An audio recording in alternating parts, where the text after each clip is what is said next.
Hey everyone, Dennis Kay here with Belize Islands Real Estate. Hey, thanks for tuning in today. Some of my videos I like to pull from emails that I've received from clients or potential clients. Just kind of go through some of the reasoning and thought process that somebody has when they first start to look at property on Emeritus Key or in Belize in general. And I understand that people are looking at Belize for different reasons. Some want to retire there, others are looking for a vacation home. Others are looking for a place to enjoy time with their family and friends and loved ones, while others are just looking for a financial investment. And all are really good reasons to buy. But typically, there are some, some unknowns or things that, especially people from the United States or Canada, the North American clientele, that are very different in Belize and things that they might not be used to kind of navigating around.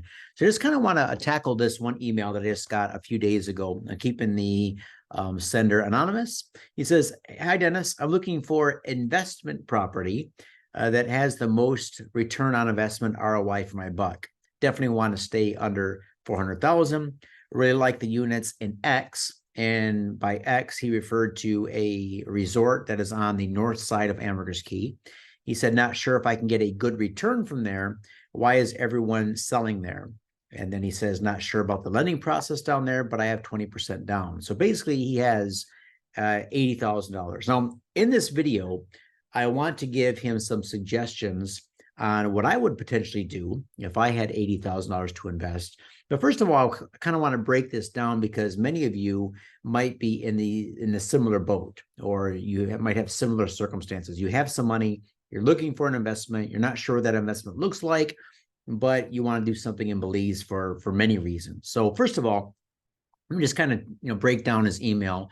So he says he's looking for investment property that has the most ROI for my buck. All right. So what don't I know about him? Well, I don't know his age. I don't know if he has any intentions of using the property himself. All right. Is he going to come down for a couple weeks a year, a couple months a year?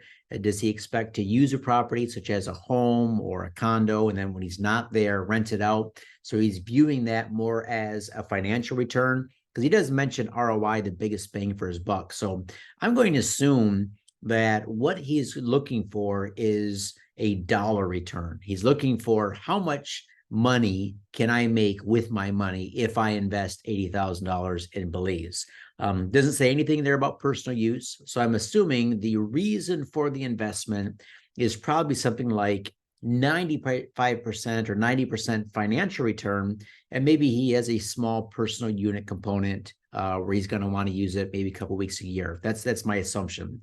So he says he wants to stay under 400,000. So what he's probably been doing is looking at condos on Ambergris Key. There are different, I would say, types of condos. Some are more geared toward the overnight guest, the vacationer. Some are more geared toward the longer term renter. Maybe somebody's renting for a year or several more years at the same place. Others are geared toward residential. So he's probably looking at several different areas. One of the areas that he found has some condos in it for, let's say, between the 225 and 325 range. And there's a couple nice condos for sale in that price range in this particular resort. Now he's asking if he can get a good return from there, but he wants to be able to finance it. So let's talk about the lending process in Belize. So the lending process in Belize is very different than what you're used to in North America. In the United States, Canada, you can probably put 20% down on some properties, finance it through a local bank. Most banks have no problem giving out loans to qualified buyers on most properties. It's fairly cut and dry process. In Belize, it's very different. In Belize, the standard down payment on any property from a local Belizean bank is 40 to 50% down payment.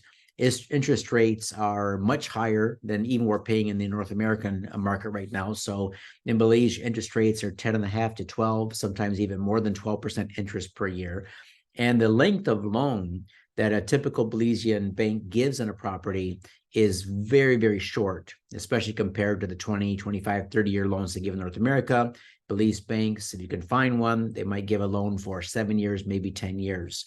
So in looking at, sort of like the mindset of this investor, he's coming in with 20% down or 80,000, thinks he can buy a $400,000 property, get bank financing, and then rent the place out and make the spread. So for example, if he buys a $400,000 property, and let's just, forget about stamp tax, closing costs, all that good stuff, or just stick with the round numbers you see on your screen. So $400,000 minus $80,000 that he's going to put down, he's going to end up with a $320,000 loan on the property at 10.5 to 12 or more percent. And if you do that, if you look at what the payment is, you're paying a lot of interest in that, and you're just not able to rent that thing out and make any sort of return. You can't make that spread. You're going to have HOA fees on top of this. You're going to have utility costs. You're going to have your insurance. And so in most places on the island, I haven't seen one yet where this business model works. Now, it can work in the United States. For example, you go into a nice area that's in high demand for Airbnbs, maybe something like in a Florida market, Disney World, California, something like that, where they haven't, reined in the potential to rent your place out. And you can, go to the bank, get a loan. Maybe your interest rates are 6.5%, 7.5%, and you can make your monthly payment and rent it out and come out ahead. In Belize, extremely difficult to do. I would recommend it still, though, in Belize, if you had a long-term goal, and your long-term goal, say 10, 15 years out from now, was for you to use the property almost full time. Then you're buying now to get in on today's prices, knowing full well that, hey, you want to make some money, between now and retirement age, but, you really want to lock in the exact place where you want to spend your retirement years. So that makes sense. Go ahead, buy now, even if you're going to pay a high interest rate, even if you're going to be paying, not make much money in financial returns over the next 10 years. But at least you're going to make something. Something is going to come in to help with the monthly payments, help with the HOA fees, utility costs, things like that. And then at the end of it, you're going to have a nice place to use. But going back to this person's desire to invest in something for the biggest ROI. So what would I do if I had $80,000 to invest? Well, I would not look at homes or condos because, again, for the most part, I just don't see a high financial return in those marketplaces in Belize right now. But what I would do is I would look at raw vacant land in subdivisions that right now are undervalued, subdivisions that most people are overlooking. Why might they overlook it? Well, because it's not the hot topic right now, right? It's not something that everybody is jumping on the bandwagon looking at, and it's not, the cool areas of the island to be.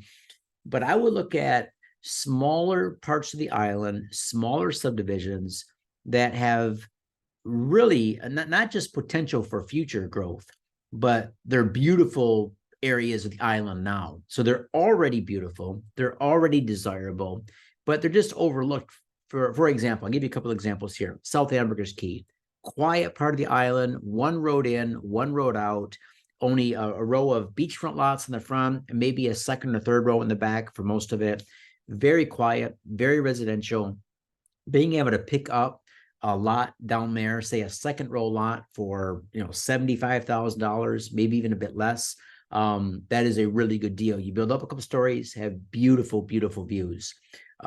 By comparison, go north, go about 9.5 miles north of the island. You come into this subdivision called Habaneros. The reason I like that subdivision is because the lots are much larger than you'll find at Secret Beach, Grand Belizean Estates, or even down south.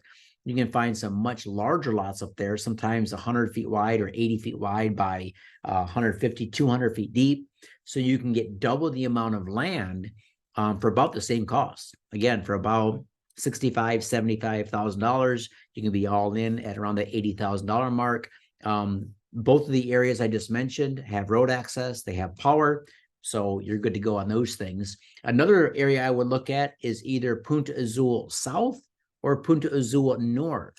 Now, right now, I have 2 listings in Punta Azul South, beautiful subdivision. I think I have a third row lot, and then I have a beachfront lot. But also, one of my good friends and fellow realtors, Josh Butner, who owns Ambergris Island Realtors, no, Ambergris Island, no, Ambergris Seaside, sorry, Ambergris Seaside Realty. We've been chatting a bit, and he's taking the listing on several parcels up in Punta Azul North, which is just a quarter mile south of Margaritaville.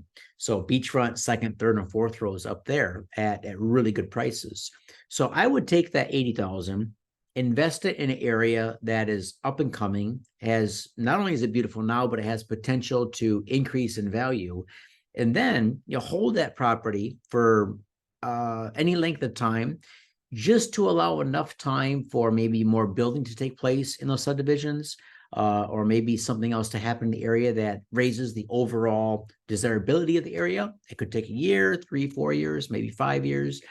Put that property back on the market with seller financing. We've already made the argument that it's very difficult to find properties with financing in place, and banks in Belize, if they will loan, you charge, 40, 50% down payment, higher interest rates, shorter AMs, a lot of paperwork. Seller financing is the way to go right now to make that financial return. For example, this guy.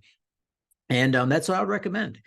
Take your 80,000, look for subdivisions that are beautiful now, and that have good reason to increase in value in the future because of some sort of development or something that's happening around those parts of the island. And then just sell that property with seller financing. You can even do it, immediately, or within a reasonable amount of time. Invest the 80 now, buy a nice lot, get a good deal on it, get title, wait maybe just 6 to 8 months, put it back in the market with seller financing. The return dollar for dollar you will make on that is very significant. You're not going to have any carrying cost because your property taxes are next to nothing. You're not going to have any HOA fees. You're not going to have any utilities to pay for, nothing like that. If you stick to vacant land, that's what I would do. That's what I would do with about $80,000 if you're just looking for that financial return. Other things you can do too. This video is long enough, so I don't want to get into all those, but that would be my number one recommendation. And even if you are, let's say, looking to set yourself up for retirement in the future, you really can't go wrong with buying your vacant land now and just holding on that, sitting on it, and then building when you're ready. This is a great way for guys and women, men and women who are younger, who just want to kind of secure their spot on the island, secure their slice of paradise. And maybe they don't have the funds right now to go all in on a build or on a condo or an existing home, but they do have a little bit of money that they put together. They can buy something, even finance it themselves. And then, hey, that property's there. And then when they want to use that in the future, they can go ahead and build. And at that time, they might be in a different financial position. Some of my clients, they're expecting in the future some sort of inheritance, maybe from a family member, or maybe to cash in on, maybe their IRAs or something like that. So they do expect to have more funds in the future, but right now they have a little bit of money in their war chest. They can put it towards something like land, get their sites of paradise, and go from there. All right, hope this is helpful. If you have any comments, questions, concerns, let me know. I'll put my email address in the video description below. And hey, hope to hear from you soon. Take care, guys.